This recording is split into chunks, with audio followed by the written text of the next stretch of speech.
राधा स्वामी दयाल की दया, राधा स्वामी सहाय, राधा स्वामी।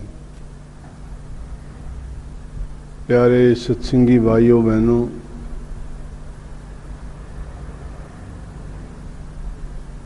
वाणी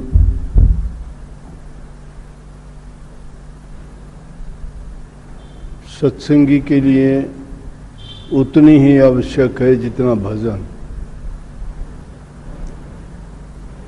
कई बार भजन करते करते भी विचारों में, ख्यालात में नीरसता आ जाती है, मन के भाव में बह जाते हैं। कभी दुनियादारी की बातें उनके रस, स्वाद, आनंद विचलित कर देते हैं,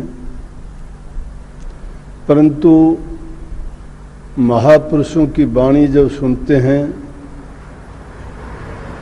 तो हमारे जो सोए हुए संस्कार जाग उठते हैं।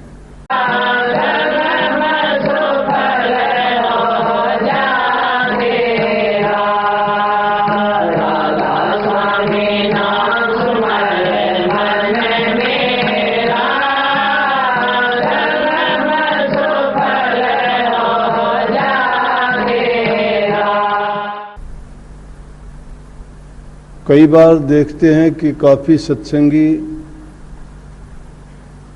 देखा देखी गुरु की शरण में आते हैं, नाम भी लेते हैं, बड़ा विश्वास, श्रद्धा, प्यार भी जताते हैं, सेवा भी करते हैं, फिर एकाएक देखते हैं कि वो गायब हो जाते हैं।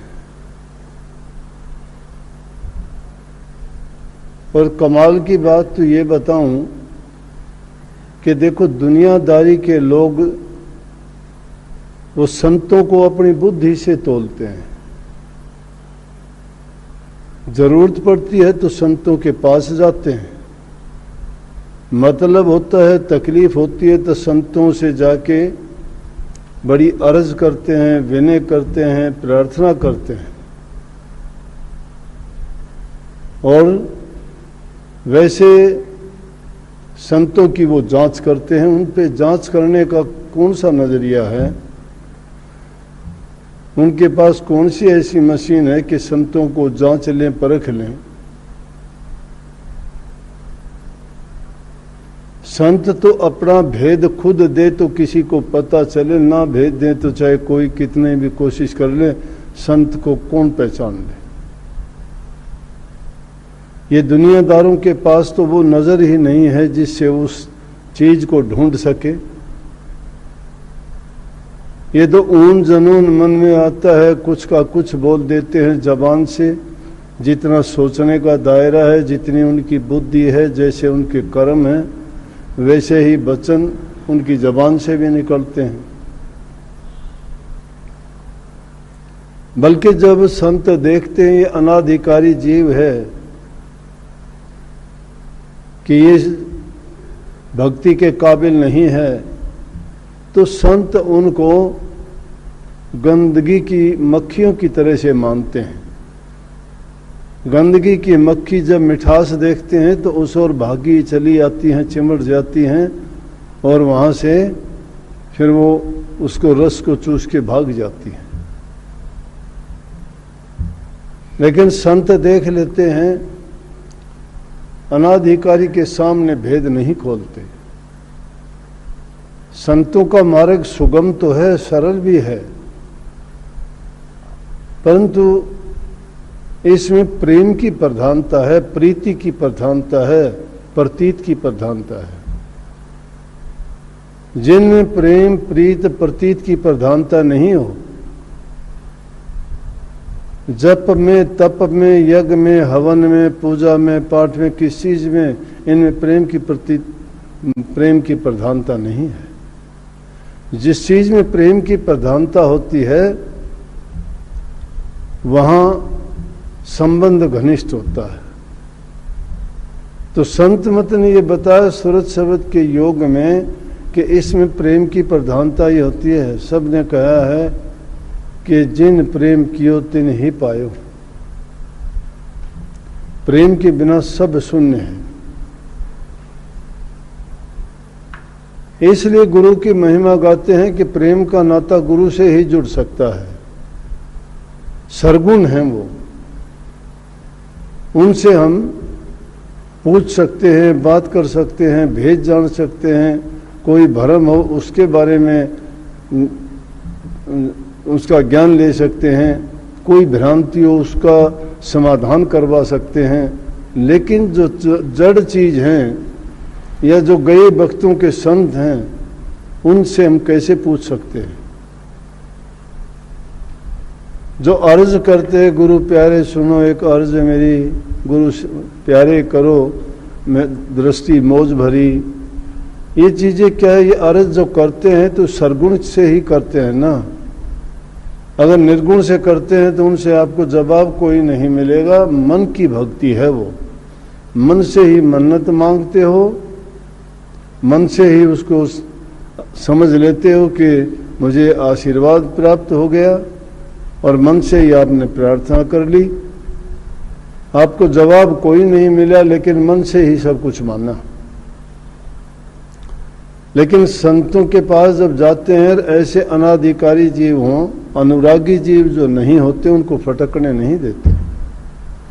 कहते हैं गोपी चंद और भरथरी एक बार घूमते घुमाते किसी गांव में जाके कुम्हार के घर में रुके। वहां उन्होंने अपनी डेरा जमा लिया, कुछ समय के लिए रहे वहां। उनको देख के लोग आने शुरू हो गए, क्योंकि दुनियादारी के लोगों को ख्वाहिश होती है कि मैं ये पूछूं, मैं ये देखूं, मैं महात्माओं से ये जानूं। उनको नुमाइंदे मानते हैं, प्रभु के सच्चे मायने में होते भी उनके नुमाइंदे हैं वो। लेकिन अगर सच्ची करनी करता हो वही हुआ ना। परंतु दुनियादारों की दृष्टि में तो चाहे कोई भी भेखधारी अगर होता है तो वो सोचते हैं कि ये भगवान का भेख धारण कर रखा है, ये भगत है, ये महात्मा है, ये महापुरुष है, ये अगर कोई हमें आशीर्वाद देगा फलीभूत होगा, ये अगर कोई श्राप दे देगा तो बुरा होगा। इसलिए इनको कोई ऐसी बात ना कही जाए, इनसे हमें आशीर्वाद ही ग्रहण करना चाहिए।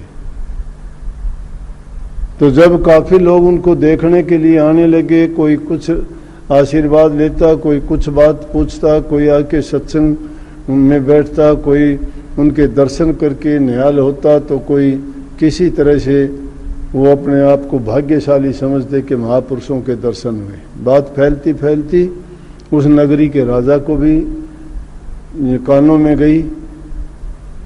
तो उस राजा के कानों में जब वो बात गई तो वो कहने लगे कि भाई चलो हम भी चलते हैं, महापुरुषों के दर्शन करके आए हैं। कहते हैं कि महापुरुषों के दर्शन से बहुत फायदे होते हैं, जीव के कर्म कटते हैं, विचारों की शुद्धि होती है, उनसे आशीर्वाद लेने से हमारा भाग्य बनता है, जीवन संवरता है, हमारे खोटे कर्मों का नमेड़ा होता है।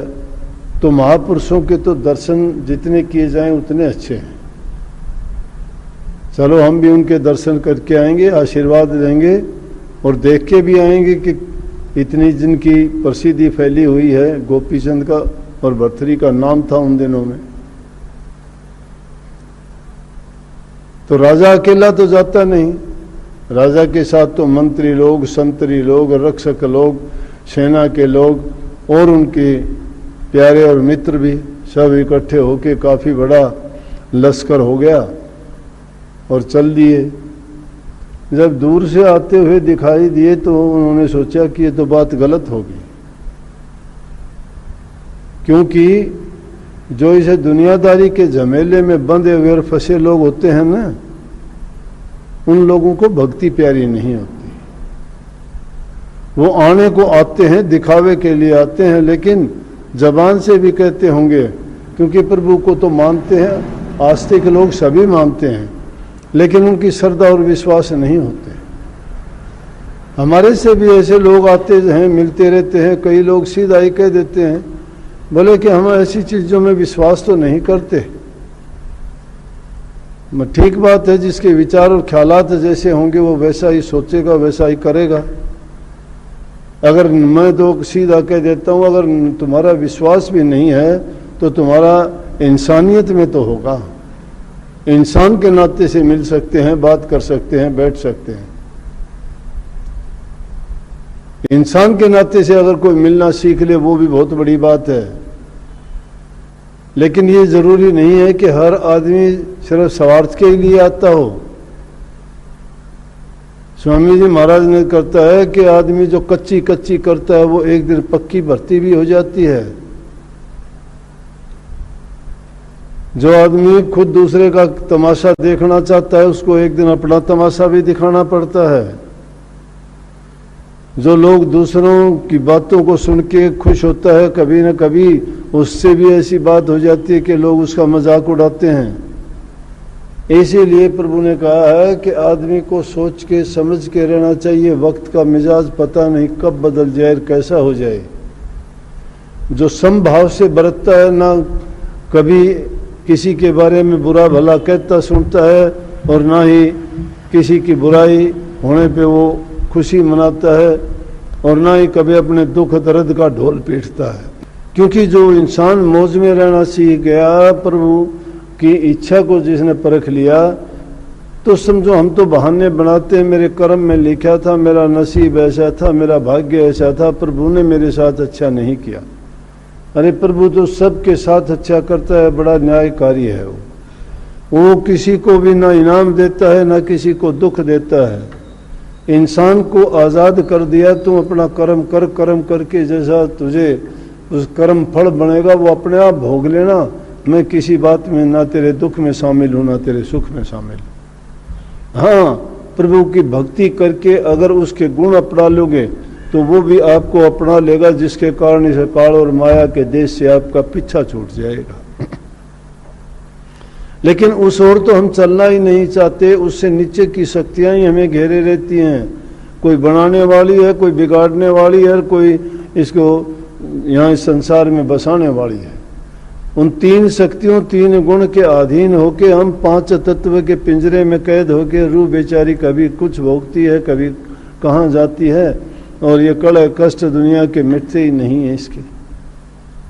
संतों ने समझाने का प्रयास करा जीव को कि देखो ये संसार मीठी जेल है। जेल में रह के इंसान महसूस करता है कि मैं जेल में हूं क्योंकि मैं खुली हवा में नहीं हूं। लेकिन जहां सारे के सारे कैदी इकट्ठे होते हो तो उनकी वो दुनिया अलग ही हो जाती है। इसी प्रकार से रूह भी इस काल की जेल में बंद होके रह गए तो सब एक दूसरे को देखते हैं तो इनको पता ही नहीं तुम जेल में हो या कहाँ हो। ये काल की जेल है, इसलिए संतन इसको मीठी जेल कह दिया। इस काल की मीठी जेल में ये रूहें कैद हैं यहाँ पे। लेकिन जो भूल लगी हुई है फिर भी वो जैसे हालात में है मस्त और खुश है। तो जब कभी इनको जरूरत पड़ती है तो ये ऐसी जगह ढूंढते हैं।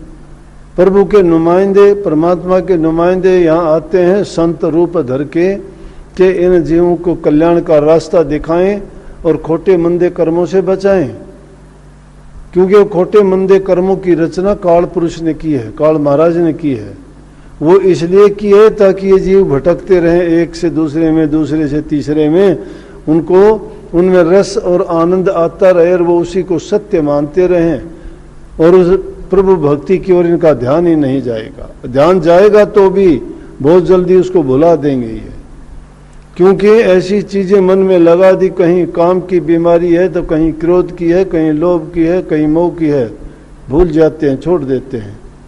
अपने स्वार्थ के लिए सब चीज़ों को तिलांजलि दे देंगे, चाहे किसी से माँ बाप को छोड़ देंगे, भाई बंधु को छोड़ देंगे, रिश्तेदार नातेदार को छोड़ देंगे। अपना स्वार्थ पूरा होना चाहिए। इंसान को अपनी ही चिंता है, लेकिन अपने जीव की चिंता नहीं करता कि इसका क्या होगा। सोचना तो ये चाहिए था हम क्यों दुनिया में आए थे। जो काम करना चाहिए था वो करते नहीं हैं और भूल भरम में बह जाते हैं। तो जब उनको भी पता लगा तो कहने लगे चलो महापुरुषों के दर्शन से तो फायदा ही होता है। और कहीं भी है कि संत मिलन को चालिए तज माया अभिमान, ज्यों ज्यों पग धरनी धरे त्यों त्यों यज्ञ समान। कि संतों को मिलने के लिए जाते हैं तो एक एक कदम जो उनकी तरफ जाने के लिए रखते हैं तो वो यज्ञों के समान है। 100 यज्ञ के बराबर एक कदम है, क्योंकि नेक कर्म करने के लिए चले। इसी तरह से अगर हम पाप कर्म करने के लिए चलते हैं तो एक एक कदम 100 नरकों के बराबर भी है। अगर पाप कर्म करने के लिए जाते हैं तो भी हम बाहर की बड़ी सफाई करना चाहते हैं, हृदय की सफाई नहीं करते, मंदे और बुरे विचारों को छुपा के बात करते हैं, क्योंकि वो चीजें तो हमारे हृदय में अच्छाइयों को दफन कर रखा है, बुराइयों को बाहर निकालते हैं, बुराइयों को बाहर निकाल देते हैं। सच्चे मन से अगर महापुरुषों के पास जाएं और उनके दर्शन करें तो शास्त्रों ने क्या लिखा है कि दर्शन पर्शन मुख मंजन पाना कटे पाप का वेद पुराना, कि दर्शन करके आदमी की दृष्टि शुद्ध हो जाती है और उनके विचार और ख्यालात अच्छे हो जाते हैं, उनके मन के अंदर एक नई शक्ति का संचार हो जाता है, शुद्धता आ जाती है, सच्चाई आ जाती है, पवित्रता आ जाती है, बुराइयां भाग जाती है। दर्शन करके मन प्रसन्न होता है, क्योंकि जल देखे सोची उपजे, साधु देखे ज्ञान, माया देखे लोभ उपजे तो तिरिया देखे काम, कि जिस चीज को भी देखोगे वैसे ही विचार हो जाएंगे। अगर हम जल को देखते हैं, शुद्धता पवित्रता ठंडक का ख्याल आ जाता है। साधु को देखते हैं तो हमारे ख्यालों में परिवर्तन आ जाता है, बुरी वासना बुरे विचार चले जाते हैं, भक्ति का प्रभु का ख्याल आता है और शुद्ध विचार होते हैं। माया को देखने से लोभ भी पैदा होगा इंसान का, और त्रिया के देखने से इंसान की नहीं कह सकते, लेकिन एक अंग है काम का ये कि उसके ख्यालात बिगड़ जाते हैं। अगर फूल को बगीचे को देखते हो तो तुम्हारे विचार उसकी सुंदर और खुशबू से कितना अच्छा हमारा मन खुश होता है। अगर किसी शमशान घाट को मुर्दे को जाते हुए देखते हो तो हमें याद आ जाता है कि एक दिन ये आ जाना है और दुनिया की यात्रा पूरी करने के बाद हर जीव को यूं जाना पड़ता है। जो विचारवान होते हैं उनका जीवन बदल जाता है, संवर जाता है। जो ख्याल ही नहीं करते वो तो सोचते हैं कि खाओ पियो ऐश करो, जो होगा सो देखा जाएगा, क्यों चिंता करी, जब होगा हो जाएगा। जो लोग ऐसा सोचते हैं उनको जीवन से क्या मतलब, क्या जीवन का महत्व है, क्यों आए थे, क्या करना था, कोई विचार ख्याल नहीं है उनका। पशु तुल्य जीवना है, इंसान का नहीं है। पशु जैसी चमड़ी पहने हुए इंसान के रूप में घूमता है, जिसमें बुद्धि नहीं है, बिना बुद्धि के ढोर हैं ये, बिना सींग के पशु हैं। पहचान नहीं इनके, बस सींग नहीं है। बाकी तो पशुओं में बुद्धि हो तो इनमें भी उतनी ही बुद्धि है, जो प्रभु को याद नहीं करते, जो भक्ति नहीं करते, जो अपना जो सत्य धर्म और कर्म है उसको नहीं करना चाहते। इसलिए महापुरुषों के पास अगर जाओ तो मन को खाली करके जाओ, आंखों से दर्शन करो, दर्शन करके उनके वचन को सुनो, सुन के वचन को हृदय में धरो। जब फुर्सत हो तो उन वचनों पर विचार करके देखो, वो चिंतन करो। जिस वक्त में दुनियादारी की चीजों की चिंता करते हो उस वक्त में महापुरुषों के वचन का चिंतन करके देखो। जो जो उनके चिंतन में विचार और ख्यालात में उतरते चले जाओगे उतनी गहराई, उतनी शुद्धता, उतनी पवित्रता आती चली जाएगी और जो तुम्हारी दुर्मति है वो भाग जाएगी। क्योंकि कहिए जो संतों के संग से दुर्मति भाग जाती है वो किस तरह से भागती है, जिस प्रकार से सूर्य के उदय होने पर अंधेरा भाग जाता है। रात नहीं होती, रात और दिन है कहाँ, अब भी रात है अगर सूर्य ना हो तो, लेकिन सूर्य उदय हुआ, रात को गायब कर दिया। इंसान के हृदय में गुरु के ज्ञान का प्रकाश हो जाए फिर अंधेरा कहाँ रहा। लेकिन हमें तो बार बार चेताना पड़ता है, बार बार ज्ञान के थपेड़े लगते हैं फिर भूल जाते हैं। ये भूल भुलैया लगी हुई है, जगत भूल भुलैया का खेल है। बहुत कम लोग इस पर विचार करते हैं। तो इस तरह से राजा ने भी दर्शन करने के लिए पूरे लाभ लश्कर के साथ चला कि चलो दर्शन करके और हम भी अपने जीवन को सफल करेंगे। जब दूर से धूल उठती हुई दिखाई दी और दोनों मामा भांजा आपस में बात करते, मामा भांजा थे दोनों, राजकाज को छोड़ के सन्यासी बने थे, गोरखनाथ की प्रणाली के थे।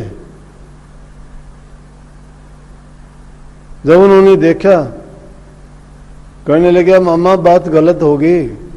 भरथरी कहने लगे क्या करें? बोला कोई ड्रामा करें, नाटक करें कोई। ये तो कोड की मक्खी हैं, इनसे कोई मतलब नहीं हमारा, हमें भी कोई लाभ नहीं, उनको भी कोई लाभ नहीं। ये दुनियादारी के लोग तो अपने लालच और स्वार्थ के लिए आते हैं, इसलिए इनको हटाया जाए। क्योंकि ये तो अपने स्वार्थ के लिए आते हैं, किसी का काम पूरा हो जाता है तो गुरु बहुत अच्छा है, महात्मा सिद्ध है, उसकी बड़ी कृपा है। कोई कहेगा ना, इसमें वो ताकत को नहीं जो पहले वाले गुरुओं में थी। इसलिए कहता हूं कि वो लोग, उनके पास कौन सा पैमाना, खुद तो डूबा नीच कीच में, औरों को करे उपदेश। खुद जो नीच ऐसे कीच में पड़े हुए हैं, शराब पीते हैं, मांस मच्छी खाते हैं, अंडे खाते हैं, जीवों की हिंसा करते हैं, निंदा चोरी चुगली रात दिन करते हैं, पाप कर्मों में फंसे हुए हैं, नेक कर्म नहीं है, फिर वो अच्छाई का भी ये सोचते हैं कि उनके जीवन में अच्छा होगा कोई, कैसे हो सकता है। वो तो पापी रूह हैं, जो नीच कीच में जो डूबा वो ही महापुरुषों पर उंगली उठाता है। नहीं, इंसान खुद देख ले कि किसी को कहने का क्या अधिकार है, हमारे से तो लाख दर्जे अच्छे हैं जो अच्छे काम करते हैं। जो आदमी घर के 2 आदमियों को खुश नहीं रख सकता, जो लाखों आदमियों को खुश रखता है, तो उसके पास शक्ति तो है ही। बिना शक्ति के तो कुछ भी नहीं, कोई राज भी नहीं चलता दुनियादारी का। और ये बिना फौज के, बिना किसी नियम के, बिना किसी कानून के, बिना किसी बंधन के जब इतने लोगों को चलाते हैं तो कौन सी शक्ति है जो चलाती है? इसलिए वो लोग मूर्ख हैं, अनजान हैं, उनको ज्ञान समझ नहीं। और ऐसे लोगों को भेद भी नहीं देते, वो दूर से ही हटा देते हैं।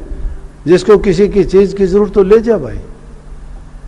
कोई पैसे लेके भाग जाता है, कोई चोरी करके खुश हो जाता है, कोई धोखा करके सोच लेता है मैंने ये कर दिया, मैं ये हो गया।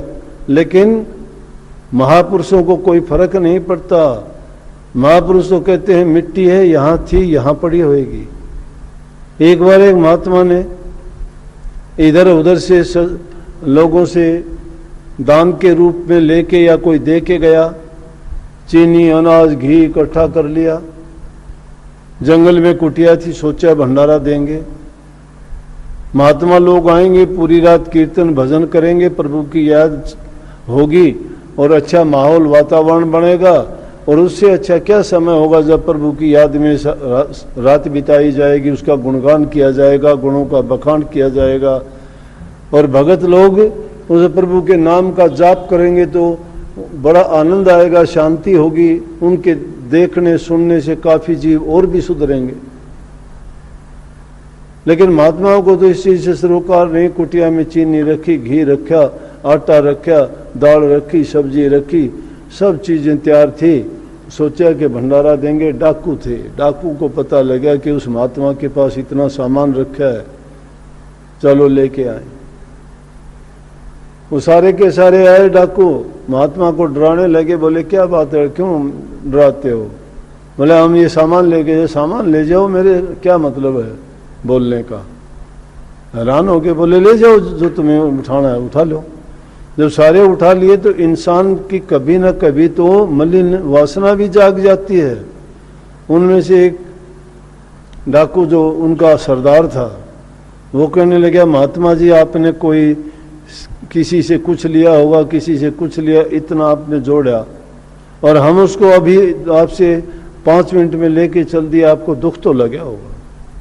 बोले मुझे दुख क्यों लगेगा भाई, मैंने तो खिलाना था, किसी और को खिलाना था, तुम खा लेना, खाओ तो गए, कोई तो खाएगा, मुझे इससे कोई फर्क नहीं पड़ता। ये तुम्हारे विचार हैं, अपने विचार हैं, तुम किस तरह का खाते हो, कैसे लूट खसूट का खा के तुम अगर बड़े बनते हो तो बड़े बन जाना, अगर लूट खसूट से ही कोई बड़ा बनता हो तो। लेकिन उसके लिए मैं क्यों करूं, दुनियादारों का एक हाथ पे थुकवाता हूं और दूसरे पे किसी पे लगाता हूं, मेरा हाथ तो बीच में ही गंदा होता है बेकार में। जो करेगा उसका पुण्य उसका होगा, जो खाएगा तो पाप कर्म उसके जाएगा, मेरा क्या लेना देना, मुझे कोई परवाह नहीं। इसलिए ये मस्त फकीरी ये होती है, परवाह नहीं करते वो। ये दुनियादारों के लोगों की समझ है कि मैंने ये कर लिया, मैंने वो कर लिया, मेरी ये चालाकी मैंने अपनी बुद्धि से करे। वो जानते सब कुछ है, जान के अनजान बनते हैं, उनके आगे चालाकी नहीं है कोई भी। तो गोपीचंद भर्तृहरि ने भी यही सोचा कि अब तो इनको दूर से ही हटा दें किसी तरह से। जब वो नजदीक आए तो कहने लगे, मामा। भर्तृहरि बोले हाँ। बोले कि आज भिक्षा लेने के लिए मैं जाऊंगा, जोर जोर से। बोले तू क्यों जाएगा आज, तू कल गया था। बोले कि ना, कल जो खीर आई थी वह खीर अकेले आपने खा ली थी और मुझे सूखी रोटियां दी थी। बोले तो परसों जो हलवा आया था आपने भी तो मेरे साथ ऐसा ही किया था। आपने क्या किया था, आपने छिप के पूरा हलवा खा लिया था और मेरे लिए कुछ भी नहीं छोड़ा, मैं भी सूखी रोटी खा के रहा था। राजा ने सोचा, अरे कहाँ के महात्मा है ये, इनका तो खाने पे आपस में झगड़ा हो रहा है। महात्मा लोगों को तो ना खाने की परवाह होती है, ना पीने की होती है, ना स्वाद की होती है। यहाँ तो खीर हलवा की बात चलती है, एक दूसरे को मारने को दौड़ रहे हैं कि तू खीर खा गया, तू हलवा खा गया, आज तुझे नहीं जाने दूंगा, आज मैं जाऊंगा। ये कहाँ के महात्मा है, बेकार आदमी हो, तुमने खामखा की इनकी क्या प्रशंसा की, चलो यहाँ से, क्यों टाइम जाया करा। राजा तो पास में ही नहीं आया, वहाँ रास्ते से ही मुड़ गया। दूर से ही जब मुड़ गया तो दोनों जने ताली बजा बजा के नाचने लगे और हंसे, बोला कोर्ट की मक्खियों को दूर से ही भगा दिया। लेकिन जब कोई सत्य का गायक आता है, कोई मैरमी आता है, जिसको खोज है उस मालिक से मिलने की, जो धन्य करना चाहता है अपने जीवन को, जो सत्य मार्ग पर चलना चाहता है और सच्चाई के साथ नाम भक्ति करना चाहता है, सतगुरु उनको मालो माल कर देते हैं। उन पर मेहर की दृष्टि पड़ जाती है। दृष्टि डाली संत की पड़ी नजर होया बजर। संत की दृष्टि पड़ जाओ किसी के ऊपर, लेकिन वो मेहर भरी दृष्टि कब पड़ेगी, जब हम उस दृष्टि के पात्र होंगे। कुपात्र को कुछ नहीं मिलता। संतों की दया का पात्र जो बन जाता है तो उनको किस चीज की कमी है, उनको मालो माल कर देते हैं, एक छिन में मालो माल कर देते हैं। उनको जिंदगी भर वो कष्ट उठाने की जरूरत नहीं। संतों के पास नाम की कमाई के कोठे भरे रहते हैं, कोठे के कोठे भरे हैं, लेकिन वो किसके लिए खोलते हैं, जब कोई मैरमी आता उसके लिए खोलते हैं।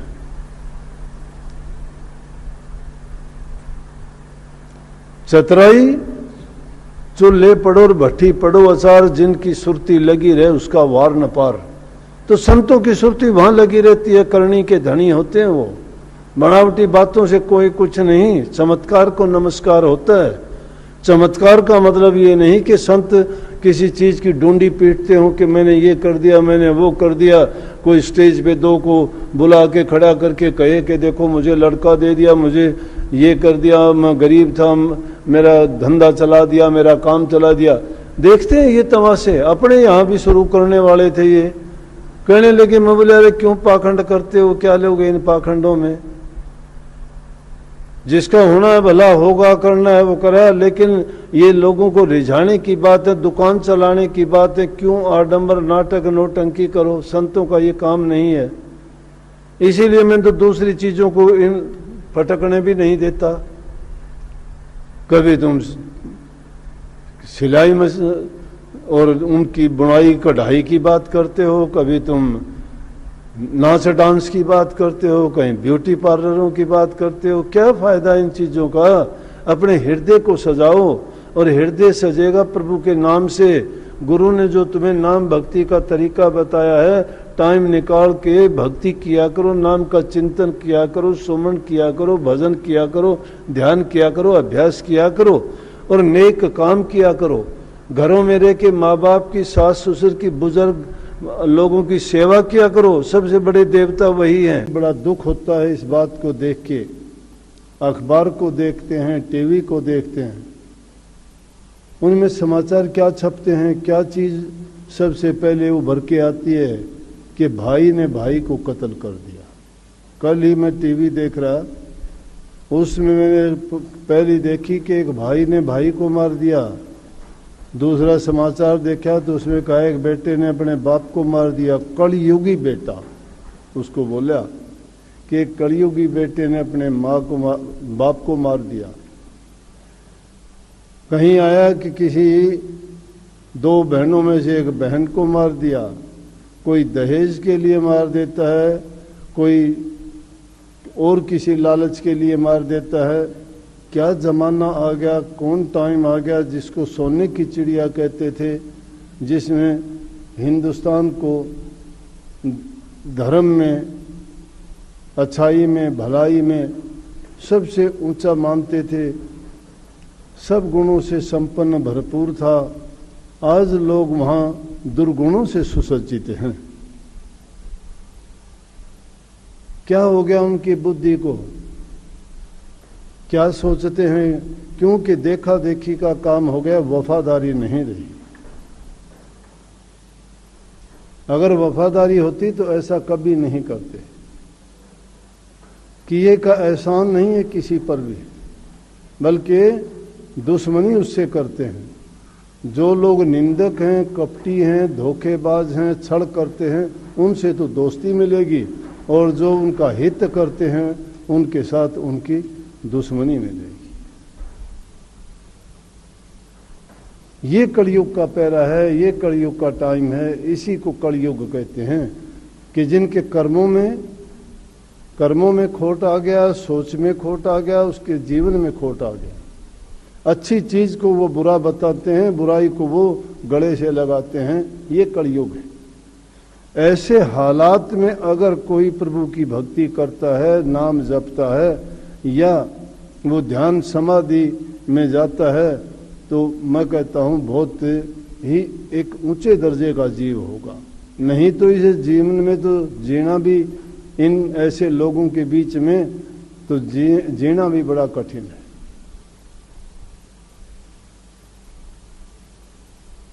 जिस प्रकार से मन की कह देते हैं कि साधो मन है बड़ा जालिम, और जिसका मन से पड़ा है वास्ता उसी को है मालूम। तो इस बात का भी उन लोगों को मालूम है। मुझे तो मालूम है, मेरे साथ घटित हुए हैं बहुत ऐसी बातें। अगर सारी बातें बताने लगूं तो सुन भी नहीं पाओगे। लेकिन क्योंकि गुरु का ज्ञान था, ये गुरु की शिक्षा थी, गुरु ने बता रखा था ऐसा ऐसा होगा। जिन लोगों को तुम अपना मानोगे वही विश्वासघात करेंगे। आजकल विश्वास के काबिल नहीं है कोई। मैं रमी आदमी, दिल का प्रेमी कोई मिलेगा। स्वार्थी लोग बहुत मिल जाएंगे, लालची लोग बहुत मिल जाएंगे, अपने हित के लिए बहुत अपना मानेंगे, मुंह से मीठी बात करेंगे, दिल में कुछ और छिपा होगा, कपट से धोखे की बात करेंगे। वो जमाना होगा।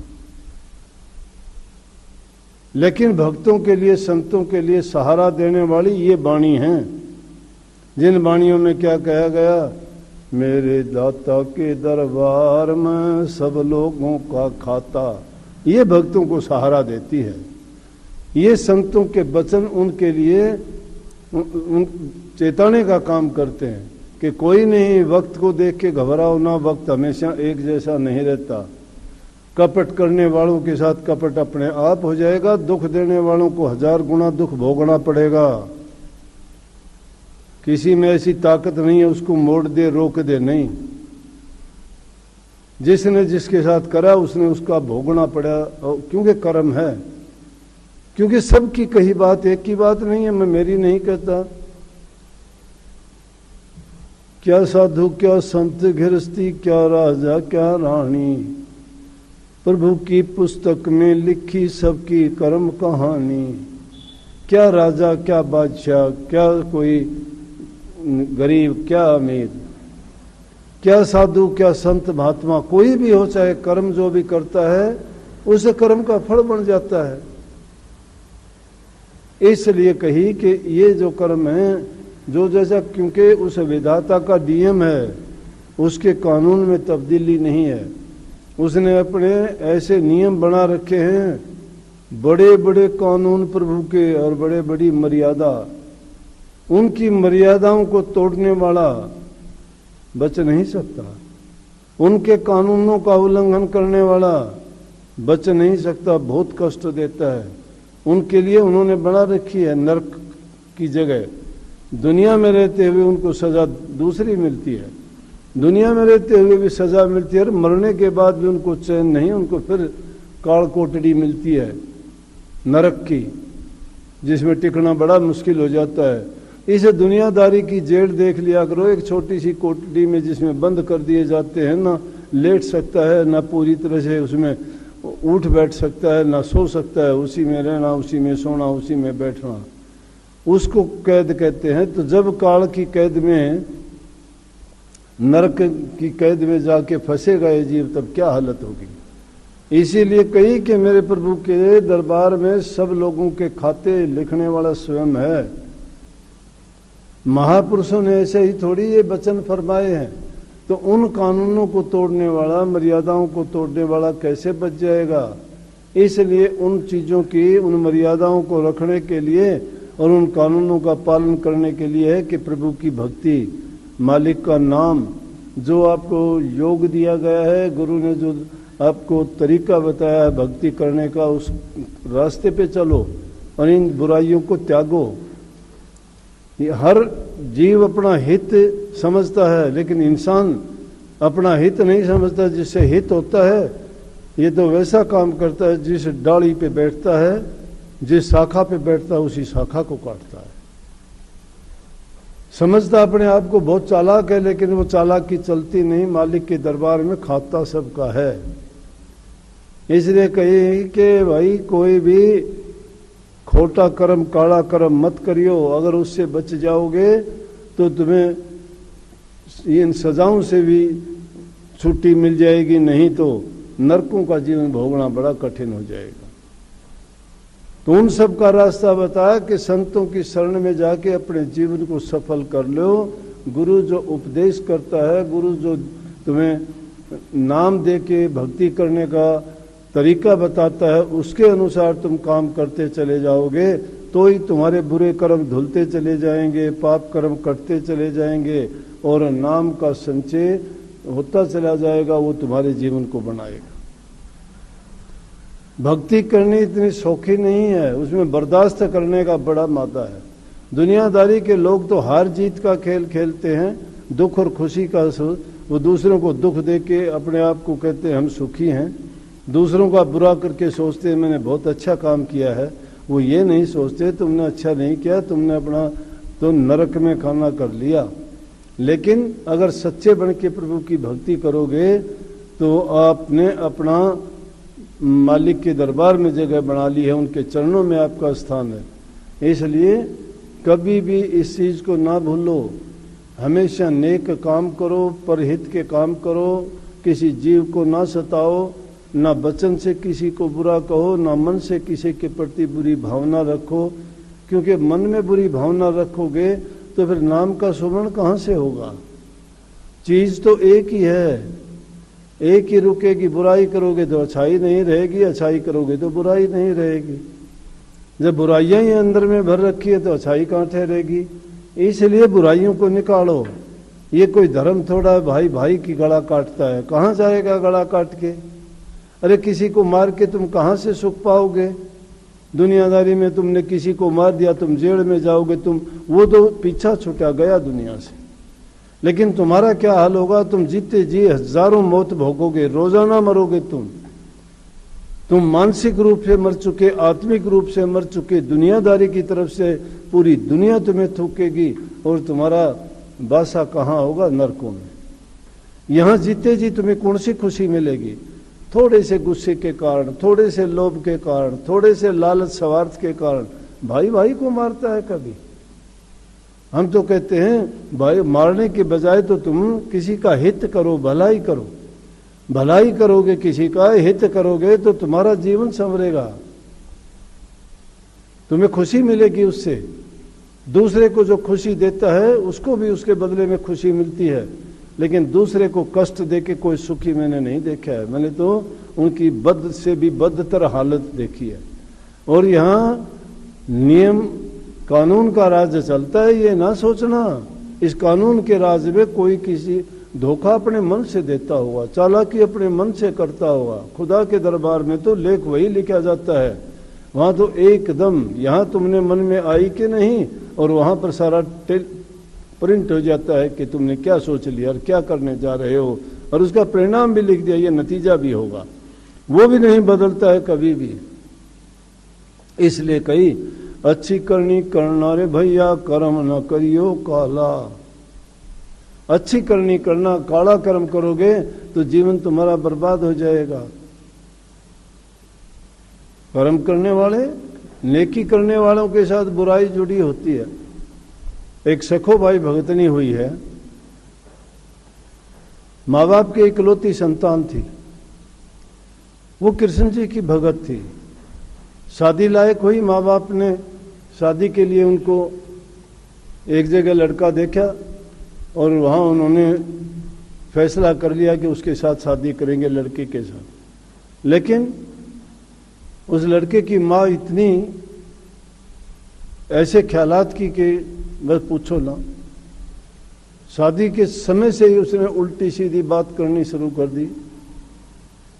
तुम्हें ये देना पड़ेगा, तुम्हें वो देना पड़ेगा, तुम्हारे पास क्या देने के लिए है। उसके माँ बाप कहने लगे, रे हमारे पास तो एक लड़की है, कोई लड़का नहीं, दूसरा बच्चा नहीं, जो कुछ है सो इसी का है, इस लड़की का ही है। हम तो चले जाएंगे दुनिया से, तुम्हें जो चाहिए क्या लोगे तुम, जो हमारे पास है वो सब इसी का है, ले लेना। लेकिन लालची और स्वार्थी आदमी का कभी भरता नहीं है। ये तृष्णा ऐसी चीज है, लालच ऐसी चीज है, इंसान को गिराए रखती है, उसको उठने नहीं देता। हर प्रकार से गिरा देती है, चरित्र से गिरा देती है, व्यक्तित्व से गिरा देती है, समाज से गिरा देती है, परिवार से गिरा देती है। सब प्रकार की जितनी कमियां होती हैं उसमें सब आ जाती है। लड़की बड़े अच्छे विचारों की, वो श्री कृष्ण की भगतनी, मन में उसके हमेशा उन्हीं की बस पूजा करना, उन्हीं को याद करना, और अनेकों नाम से कृष्ण जी की पूजा होती है। कहीं विठल के नाम से, विठल विठला विठला विठला, इसी नाम को याद करती है। लेकिन लड़का इतना कमजोर कि उसकी माँ जो कहती वही करता। शादी करके लेगी, कष्ट देने शुरू कर दिए। एक भक्त को कष्ट देना बड़ा बुरा है। एक नेक रास्ते पे चलने वाले, नेकी करने वाले इंसान को अगर कोई कष्ट देता है तो कही है कि गरीब मत सताइए, गरीब रो देगा, मालिक सुने उसकी पुकार तो जड़ा मूल से खो देगा। भक्तों को जो तंग करता है, सताता है, मालिक उसकी पुकार सुनता है तो भस्म कर देगा उसके। यहाँ तो देखा देखी का खेल है, सुनी सुनाई बातों को कोई इधर से सीख रही, उधर से सीख रही, करनी तो करना नहीं, और बस चापलूसी करनिया, बात इधर उधर की बनाना। उन बातों से भक्ति नहीं होती। भक्ति तो आदमी के कर्म से होती है। जो नेक कर्म करता है, दूसरों को सुख पहुंचाता है, दूसरे के हित की बात करता है, भक्ति वही कर सकता है। उससे जितने काम लेती उसको कह दिया कि तेरे को कपड़े धोने पड़ेंगे, नौकर हटा दिए सब। तेरे को कपड़े धोने पड़ेंगे, नदी से पानी लाना पड़ेगा, खाना बनाना पड़ेगा, बर्तन साफ करने पड़ेंगे, झाड़ू पोछा करना पड़ेगा, गाय भैंस जो भी हैं घर में उनका जितना काम है वो करना पड़ेगा, हमारे भी सेवा करनी पड़ेगी। लेकिन वो मस्त है। इंसान कभी काम से नहीं थकता है। प्यार से अगर किसी को कहो वो जान भी देने के लिए तैयार हो जाता है। और भगत लोग किसी को दुख नहीं देते। उनके लिए तो जब ऐसे अवसर आते हैं तो सोचते हैं मेरे मालिक की जो मर्जी है वो ऐसा चाहता है तो मैं ऐसा करूँगा। उसने आ नहीं की, जो भी उसको कहते वही करते। लेकिन वो कह अपने घर में बैठी और उसके बाद वो कहने लगा घर वाला, मेरी माँ ये नहीं मानती है, तू कृष्ण की मूर्ति कहाँ रखी हुई है, वो जिस दिन देख लेगी उस दिन तेरे को बताएगी और मुझे भी बताएगी, तू ये छोड़ दे, यहाँ हमारे घर में नहीं चलता है भक्ति वक्ति का। लेकिन जिसको तड़प है, जिसको ललक है प्रभु की भक्ति की और अपने जीवन को संभालने की, बनाने की, वो कब सुनता है किसी की। इसीलिए कहीं ना कोई कुछ भी कहे, मन लाग गया भय भाग गया। जिसका मन भक्ति में लग जाता है उसका भय भाग जाता है, किस चीज से डरेगा वो। जो निर्भय बनाता है उसकी भक्ति करता है, जो सब दुखों को हरता है वो उसकी भक्ति करता है, जो हर प्रकार के कष्टों से उसको बचाता है उसकी भक्ति करता है। उससे जो प्यार कर लेता है, प्रेम का नाता जोड़ लेता है, वो अपने भक्तों की आप प्रतिपाला करता है, उनको आप संभालता है खुद प्रभु। वही उसके साथ हुआ। क्या करते, वो इधर उधर जाती है तो उसने देख लिया ये तो कृष्ण की मूर्ति रख के पूजा करती है, सुबह उठ के फूल लाती है। उसने एक दिन सोचा कि उसने उसकी कृष्ण की मूर्ति को उठा के फेंक दो। भक्तों से दुश्मनी करने वालों को बड़ा मूल्य चुकाना पड़ता है। उसने कृष्ण जी की मूर्ति को उठाया और बाहर फेंक के आई, आके देखती है वही मूर्ति आके फिर बैठी है। वो वहां नहीं थी सखोबाई घर में। उसको भी दोबारा उठाया और उठा के उसको भी बाहर फेंक के आके देखती है, तीसरी फिर घर में बैठी है वहीं पे। हक्की बक्की रहेगी, ये क्या हो गया। और वो सखोबाई गई थी फूल तोड़ने के लिए, पूजा के लिए। वो तिवारा जब उसको उठाने लगी तो मूर्ति उससे हिली भी नहीं। उधर से सखोबाई आगे आके देखती है, ओह आज तो सासू माँ भी श्री कृष्ण जी के यहाँ मत्था रगड़ रही है। मत्था कहाँ रगड़ रही है, उसने जोर लगा रखा पाड़ने के लिए। तो उसने जब उसके पास बड़ी खुश होके देखा कि माता जी, उसने जोर लगाया, वो वापस आके पड़ी और उसकी जब देख के कहने लगी कि तू तो हमारे घर में ऐसी आई है, तूने किसी से कोई जादू टोना करवा दिया हमारे घर में और तू तो जादूगरनी है। और ये कह के वो किसी को झाड़ फूक करने वाले को लेके आई और उसको रस्सों से बांध दिया कि हमारी इस लड़की में तो भूत प्रेत है, ये बहू में। उसको रस्से से बांध कर, वो पाखंडी आदमी था, वो लग गया वहाँ कुछ कुछ करने।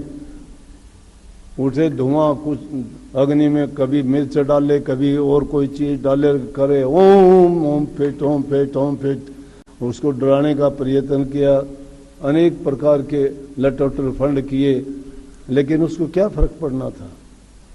भक्त लोग, प्रभु की भक्ति सबसे उत्तम होती है। ये और संसार की चीजें तो उनके आगे बिखारनी है, ये क्या है कि माने, जादू टोना, ये कुछ नहीं माने रखती।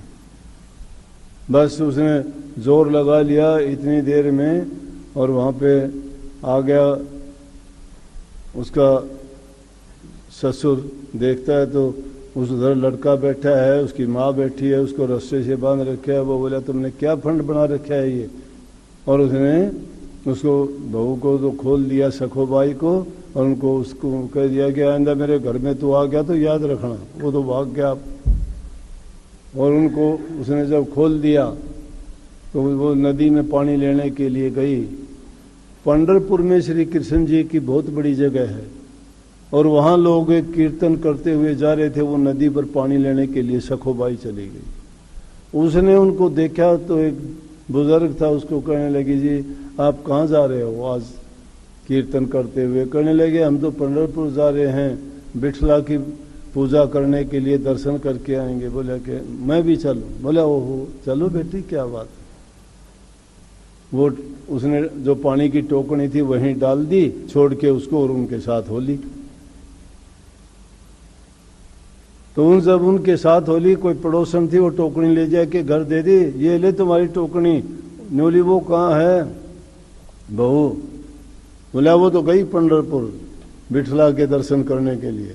लड़के से बोली अरे नालायक का बच्चा, बिल्कुल मिट्टी में मिलवा दी, इज्जत खो दी हमारी। जा उसको लेके आ पकड़ के और पीटते हुए लाना उसको। वो गया तो रास्ते में से उसको लेके घसीटता हुआ और लेके आ गया। लेके आ गया घर में, बोला कि इसको रस्से से बांध दो, इसको खाना भी ना दो, कुछ ना दो, कुछ दिन इसकी अकल ठिकाने आ जाएगी। और वहां वो जत्था जब जा रहा था, क्या देखता है जत्थे में सखोबाई जा रही है। उधर तो उसको घर में रस्सों से बांध दिया, कमरे में, घर में है, उधर देखते हैं तो सच्ची भक्ति ये होती है। प्रभु उनकी रक्षा इस तरह से भक्तों की करता है। लेकिन दुष्ट आदमियों की बात ये समझ में नहीं आती, वो फिर भी ऐसा करते हैं।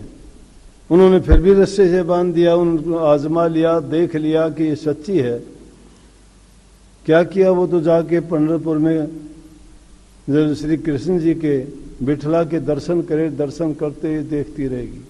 और देखते ही बोले कि बिठला कितने दिन में तूने दर्शन दिए, मुझे कैसे अवसर मिला है, मुझे ये अवसर कब मिलना था, मुझे नहीं मिलना था। और इस तरह से विलाप करते करते उसने प्राण त्याग,